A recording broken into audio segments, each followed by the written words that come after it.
Miwako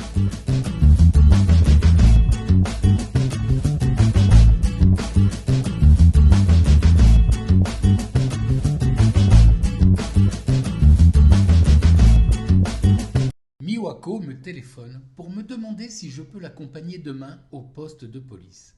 Elle m'explique qu'il y a quelques semaines de cela, elle a déposé plainte pour le vol de ses petites culottes qui séchaient dans le jardin à l'arrière de sa maison. Le jour et à l'heure convenue, nous nous rendons au poste principal de police de l'arrondissement de Setagayako. Un officier en gants blancs nous reçoit et nous conduit dans une grande salle.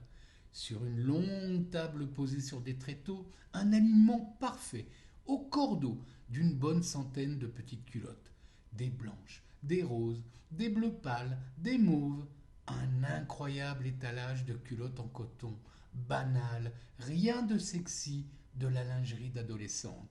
L'officier, en montrant de son doigt ganté les rangées de sous-vêtements, demande à Miwako s'il est en mesure de reconnaître sur cette table des effets qui seraient les siens et qui auraient pu lui être volés.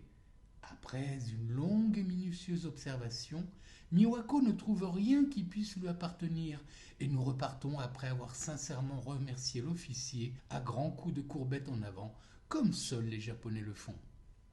Quelques mois plus tard, Miwako reçoit un autre appel de la police en lien avec le vol de culottes.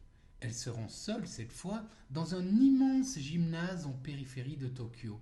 Les policiers lui montrent des milliers et des milliers de petites culottes posées en longues rangées, à même le sol, d'interminables lignes droites de culottes serrées les unes contre les autres. Toutes, absolument toutes, découvertes dans le minuscule studio d'un étudiant, le voleur présumé. Miwako est prise de vertige. Elle n'a pas la force de rester pour identifier ce qui aurait pu lui appartenir. Qui sait ce que le voleur a bien pu faire avec toutes ces culottes ?